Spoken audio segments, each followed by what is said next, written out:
خواتین کے بچوں کے پیدائش کے بعد یہ دیکھا گیا کہ جب ماہواری بند ہو جاتی ہے یعنی مینوپاز ہو جاتا ہے، اس کے بعد اکثر پیشاب کے مسائل شروع ہو جاتے ہیں، یعنی یورین کی کمپلینٹ شروع ہو جاتی ہیں، یورین کے قطرے نکل رہے ہوتے ہیں، یورین پہ ہولڈ نہیں رہتا، یورین آتا ہے تو بھاگنا پڑتا ہے واش روم کی طرف ورنہ قطرے نکل جاتے ہیں، چھینکتی ہیں، کھانستی ہیں، پھر قطرے نکل جاتے ہیں۔ بعض اوقات یہ ہوتا ہے کہ واش روم جاتی ہیں، جا کے یورین پاس کرتی ہیں اور پھر لگتا ہے کہ نہیں ابھی مثانہ خالی نہیں ہوا اور یورین آیا ہے یا قطرے نکلنا شروع ہو جاتے ہیں، اور بعض کیسز میں تو مثانہ وجائنا سے باہر آنا شروع ہو جاتا ہے، یعنی کوئی چیز باہر کی طرف آ رہی ہوتی ہے۔ تو یہ جو مثانے کا لٹک کے وجائنا سے باہر آنا ہے، اس کنڈیشن کو سسٹوسیل کہا جاتا ہے، جو خواتین میں یورین کے مسائل کی ایک بڑی وجہ ہے۔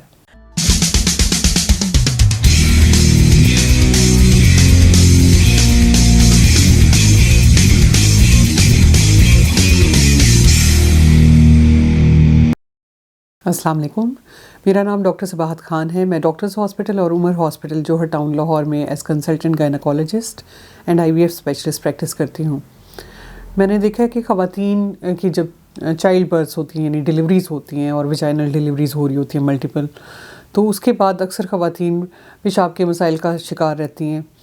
یا پھر ایسی خواتین جن کی ایج بڑھی ہوتی ہے اور ماہواری بند ہو جاتی ہے یعنی مینوپاز ہو جاتا ہے، ان خواتین میں بھی پیشاب کے مسائل خواتین میں زیادہ دیکھے گئے ہیں۔ اس کی ایک بڑی وجہ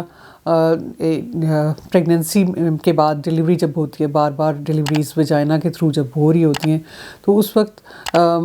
پٹھے جو ہوتے ہیں ویجائنا کے درمیان اور مثانے کے درمیان وہ ویک ہو جاتے ہیں بار بار کھینچنے سے، تو اس ویکنیس کی وجہ سے بعض اوقات مثانہ جو ہے وہ ڈھلک کر ویجائنا کے تھرو باہر آ جاتا ہے، یا پھر مینوپاز کے بعد ہارمونز کی کمی ہوتی ہے، ایسٹروجن کی کمی ہوتی ہے جو کہ آپ کے پٹھوں کی مضبوطی اس سے کم ہوتی ہے، اور اس سے بھی آپ کا مثانہ ڈھلک کے ویجائنا کے ذریعے باہر آ جاتے ہیں۔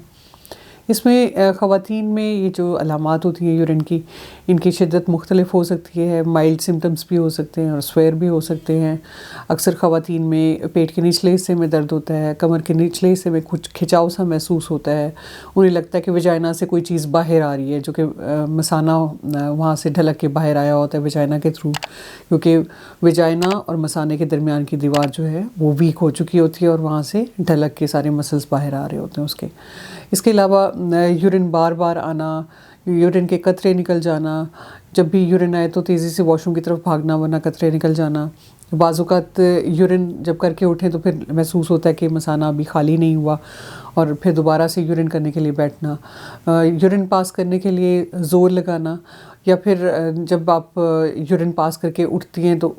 پھر تسلی نہ ہونا اور پھر ڈیجیٹیشن کرنا، یعنی فنگر سے اپنے اعضاء کو اندر کرنا، انگلی سے اعضاء کو اندر کر کے پھر یورین پاس کرنا، یہ ساری علامات یورین کے پرابلمس کی ہیں جو کہ ایسوسیٹڈ ہوتی ہیں سسٹوسیل کے ساتھ۔ سسٹوسیل یعنی ایک کنڈیشن ہے جس میں ویجائنا اور مثانے کے درمیان مسل ویکنیس کی وجہ سے مثانہ ڈھلک کے ویجائنا کے ذریعے نیچے کی طرف باہر آ جاتا ہے۔ پرانی کھانسی یا قبض ہونا یا پیٹ کے اندر کوئی رسولی وغیرہ ہونا، اس سے بھی یہ علامات ظاہر ہوتی ہیں، اور پھر یہ ویکنیس کی وجہ سے مثانہ باہر کی طرف آ جاتا ہے۔ اس کو ہم ڈائگنوز کیسے کرتے ہیں؟ ایک تو فزیکل ایگزامینیشن ہوتا ہے، کلینک میں آپ کی ڈاکٹر آپ کا معائنہ کرتی ہے، جس سے وہ اندازہ لگاتی ہیں کہ آپ کی ویجائنا کے ذریعے آپ کا مثانہ کس حد تک ڈھلکا ہوا ہے، کیا وہ ویجائنا کے اندر تھوڑا سا ہی کھسک کے نیچے آیا ہے یا پورا باہر نکل آیا ہے، تو اس کے لیے پھر اس کا پراپر ٹریٹمنٹ ڈائگنوسس کے بعد پلان کیا جاتا ہے۔ ایک انویسٹیگیشن ہوتی ہے سسٹویورتھروگرام، اس میں آپ کے مثانے کو ڈائی ڈالی جاتی ہے، اس میں ڈائی سے بھر دیا جاتا ہے، اور اس کے بعد آپ یورین پاس کرتے ہوئے آپ کے ایکس رے کی فلمز لی جاتی ہیں، جس سے پتہ چلتا ہے کہ سسٹوسیل کی شدت کیا ہے۔ اس کے علاوہ MRI سے بھی پتہ چلتا ہے، سسٹوسیل کا اندازہ لگایا جاتا ہے کہ کس گریڈ کا سسٹوسیل ہے، تاکہ ٹریٹمنٹ اس کے مطابق پلان کیا جائے۔ اگر سسٹوسیل ہو یعنی مثانہ باہر آ رہا ہو ویجائنا سے، تو اس کے ٹریٹمنٹ کے لیے ہم سجیسٹ کرتے ہیں کہ ایکٹیویٹیز میں چینجز لائیں اپنی، جیسے کوئی ہیوی ویٹ لفٹنگ کر رہا ہو یا اسٹریننگ کا کام کر رہا ہو تو اس کو ذرا اوائڈ کریں، کسی کا ویٹ زیادہ ہو تو ویٹ ریڈیوس کریں اور ریگولر ایکسرسائز کریں۔ کیگل ایکسرسائزز یا پیلوک فلور ایکسرسائزز ہوتی ہیں جس میں پیلوس کے مسلز کو سکیڑا جاتا ہے اور پھر ریلیکس کیا جاتا ہے، پھر سکیڑا جاتا ہے، پھر ریلیکس کیا جاتا ہے، تو اس سے آپ کے پیلوس کے مسلز یعنی پٹھوں کی ٹون جو ہے وہ انکریز ہوتی ہے۔ اس کے علاوہ رنگ پیسری یعنی چھلا ایک ہوتا ہے جس کے وجائنا کے اندر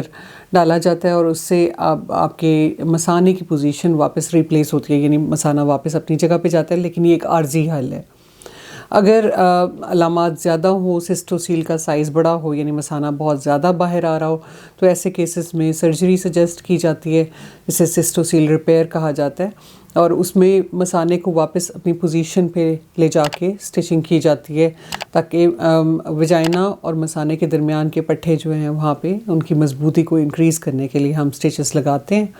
اس کے علاوہ ہارمونل ٹریٹمنٹس اور کچھ اور میڈیکل ٹریٹمنٹ بھی دیا جاتا ہے جو مثانے کے پٹھوں کی اسٹرینتھ کو بڑھاتا ہے۔ اگر آپ بھی ایسے پرابلمس فیس کر رہی ہیں تو کسی مستند ڈاکٹر سے فوری طور پر رابطہ کیجیے تاکہ آپ کی کمپلینٹس، آپ کے سمٹمز کی سویرٹی کے حساب سے وہ آپ کو ٹریٹمنٹ سجیسٹ کریں۔